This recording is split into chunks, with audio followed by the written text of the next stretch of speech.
Nampally exhibition ground లో జరుగుతున్న Numaish parking వసూళ్లపై MLA Raja Singh స్పందించారు. కారుకు 150 రూపాయలు, బైక్ కు 60 రూపాయలు వసూలు చేయడం ఏమిటని ప్రశ్నించారు.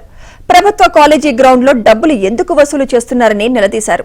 ఈ ఎగ్జిబిషన్ కారణంగా హైదరాబాద్ లో ట్రాఫిక్ జామ్ అవుతోందని, ఎవరికీ ఇబ్బందులు లేకుండా నగర శివార్లో ఎగ్జిబిషన్ నిర్వహించాలని ఆయన ప్రభుత్వానికి సూచించారు. మార్కెట్ నుంచి ఏక్ మినార్ మస్జిద్ వరకు, ఏక్ మినార్ మస్జిద్ నుంచి అసెంబ్లీ వరకు ఎన్నో గంటలు రోడ్ మొత్తం జామ్ ఉంటుంది. సరౌండింగ్ మొత్తం న్యూసెన్స్ జరుగుతుంది. నేను గతంలో కూడా అసెంబ్లీలో ముఖ్యమంత్రి గారు ఉండే, అప్పుడు కేసీఆర్ గారు, వాళ్ళకి రిక్వెస్ట్ చేసిన, ఈ ఎగ్జిబిషన్ కి సిటీ నుంచి బయట ట్రాన్స్ఫర్ చేయండి. దాదాపు ఒక 100 ఎకరాల భూమిలో ఎగ్జిబిషన్ పెడితే మంచి ఒక సిస్టమేటిక్ ఎగ్జిబిషన్ జరుగుతుంది.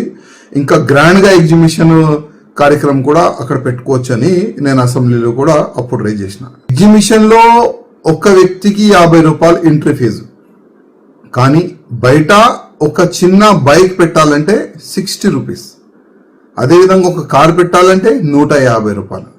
నేను పోలీస్ అధికారులతో తెలుసుకున్నా ఇప్పుడే, అసలు ఏంది ఇది, ఒక గవర్నమెంట్ కాలేజ్ లో ఇట్లాంటి పార్కింగ్ చేస్తున్నారు, అసలు ఏం సంగతి అని అడుగున్నా. ఎందుకంటే చాలా వరకు